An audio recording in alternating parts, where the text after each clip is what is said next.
Hello, welcome to Easy Plays MTG. I'm Ez, and we're going to be talking about my weekend at Magiccon Chicago 2025. I had an absolute blast up there again. Great to play a whole chunk of games this weekend with people that you'd elsewise never really even meet. Awesome to sit down with folks that love playing Magic and have their own ways of playing, their own styles that they play. All sorts of good times had all this weekend. But we'll just get straight into what I was doing. First off, I am so sorry. I got there on Friday and any thought of wanting to make sure to bring up my channel, say, hey, I've started this channel. I'm playing Commander on Spell Table. I'll record games and make content that way.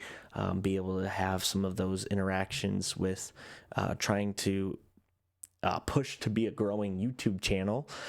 And I made absolutely no effort. Like, as soon as things got going Friday, any idea, any thought of wanting to talk about my channel just went straight out the window.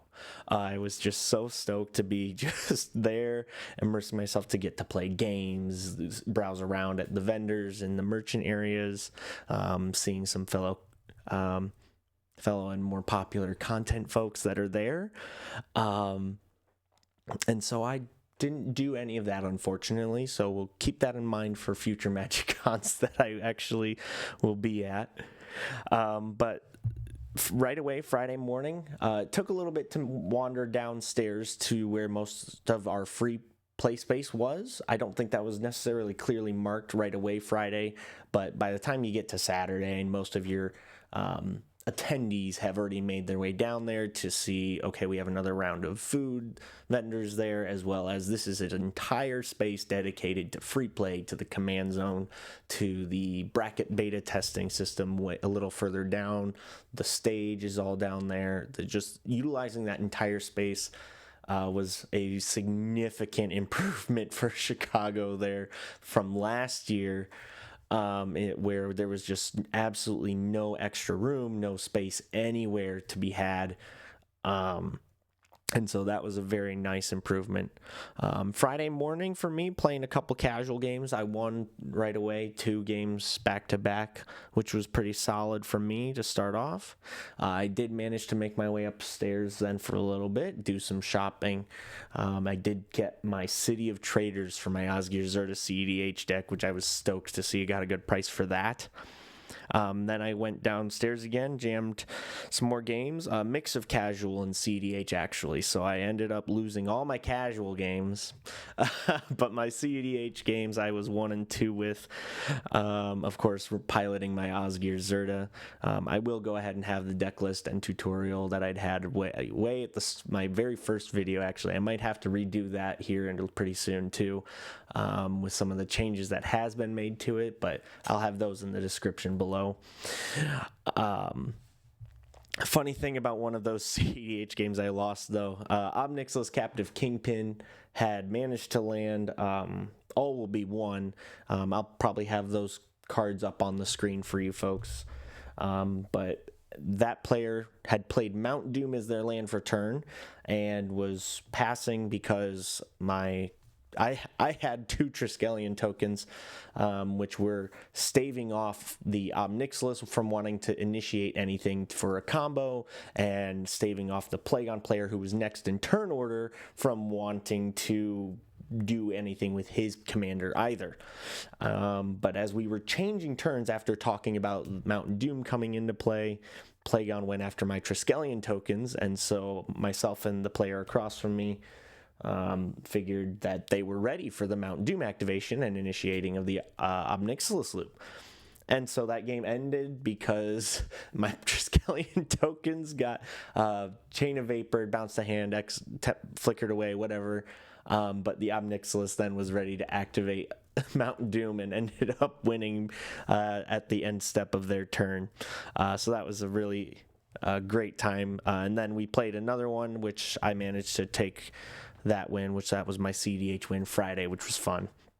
So overall, Friday for me, my games that I played, 2 and 3 on my casual games, and then 1 and 2 with CDH.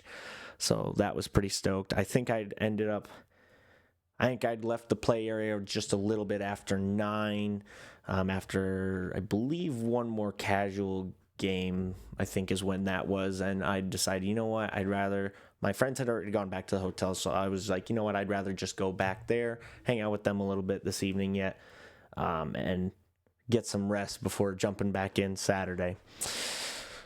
Saturday rolls around and we get back in. My friends and I had known that the premium weekend playmats weren't going to be in until Saturday, and so our adventure started Saturday, getting right into the line there, pick up our merchandise. Oddly enough, I managed to open the Monument to Endurance that I wanted for a rebuilt Gavi, the Nest Warden. I think I have that back in my Mox field, so I'll be able to have that one linked in the description as well. That's one I'm looking to play here on the channel soon as well. So I wanted that, which was great. My friends have insane luck when it comes to they're getting packs at the same time as me, and so they out of my friends they had a Chandra and then a Fracture foil. It was the special showcase styling for Chandra, and then it was a Fracture foil out of their collector packs. I can't remember what the Fracture foil was, but they just, man, they have unreal luck when it comes to opening packs. That's all I can really say to that. But on Saturday, I actually kind of split my time up. I managed to get a good chunk of games in right away Saturday morning and early afternoon. And so I went 3-2 with my casual games Saturday, which was really good. Played my Satya the Necrobloom, and I have a new Judith Carnage Connoisseur, which is another fun one that I think I'd like to play on the channel soon. That I ended up. That was a more high power game because Judith will be a little aggressive about controlling the board, and I managed to take out the Toxrill player and let the zombie person wipe me out their next turn. But I did pretty good with my casual games. I did play one last CEDH game that evening. Lost that one. It was still a really good game. That was a pod of, I was obviously on my Osgir Zerta, the Talion, and then Malcolm Timna and Malcolm Vile Smasher was our pod that I'd played in. That was actually a really good, solid game for CDH to end on my night. I did end up heading it back to the hotel after that because I had kind of mixed my time up by heading up to the Ultra Pro area, and they were doing a speed sleeving competition. And funnily enough, to get me started with this story, shout out to Eugene.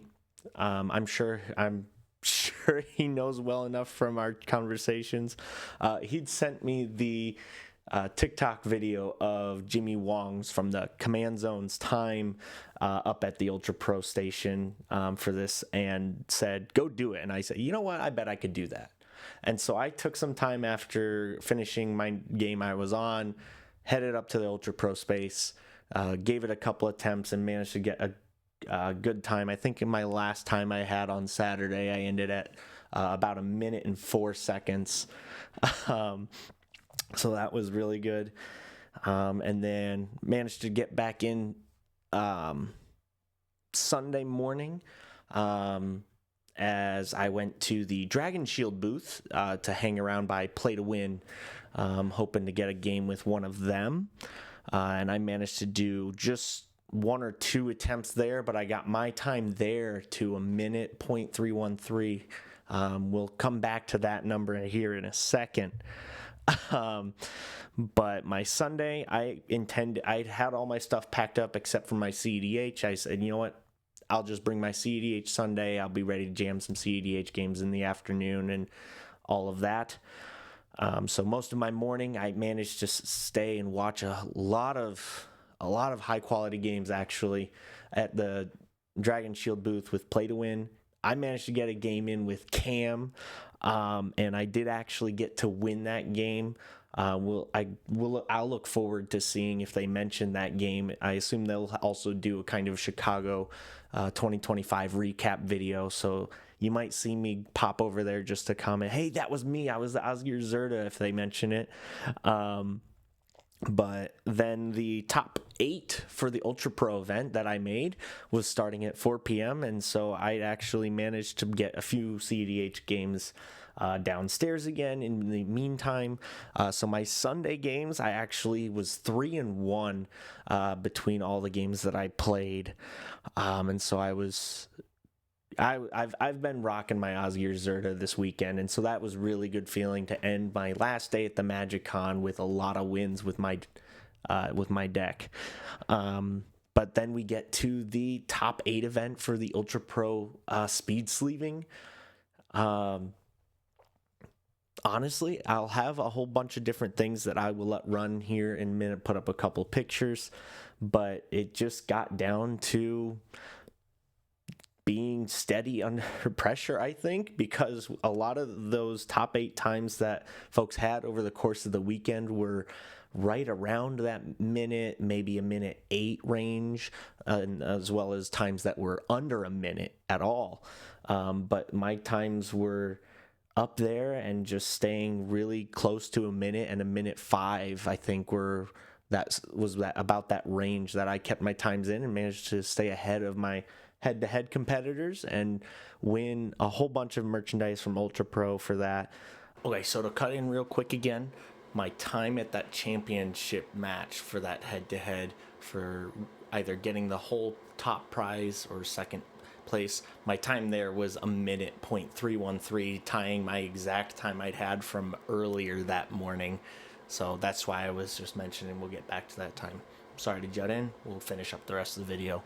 So that was a blast. It really was. It was obviously a little nerve-wracking being top 8, and then it's like, oh, we're in top 8. Am I going to be able to beat out the head-to-head matchups, or is the pressure going to get to me? But no, happy to take that win. I'll probably have to make some arrangements to make it to at least the Atlanta Magiccon later this fall. I actually haven't made it around to checking for when that actually is, but I'll have to try and get to that so I can make sure that I defend my title that I've acquired here.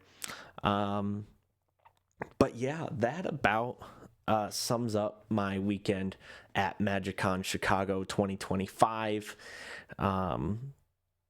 I'm looking forward to just getting back to normalcy, playing some games on Spell Table, being able to get those recorded, put up now. We'll see if I end up doing some more deck building things. I'm working on something right here on my table already that I already knew I wanted to rebuild, because I'll give you a hint.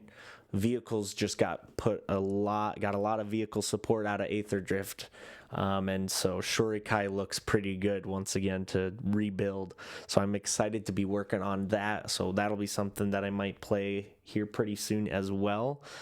Other than that, if there's other commanders that you'd want to see me build or play, I am going to go ahead and re-put in my commander submission in this description, as well as being on the channel page, which is I have up right behind me. Ignore some of the mess that's here. That's all right. Just kind of works in progress and cleanup I got to get to.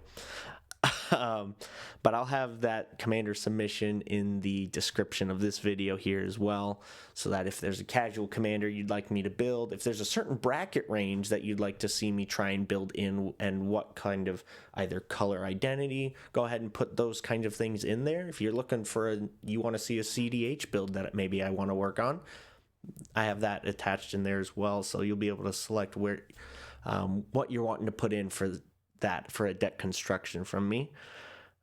Other than that, that is my weekend. I'm going to get back to normal life again here, but we'll be having content going on. Don't forget to like the video, leave a comment, and subscribe, and we'll see you in the next game.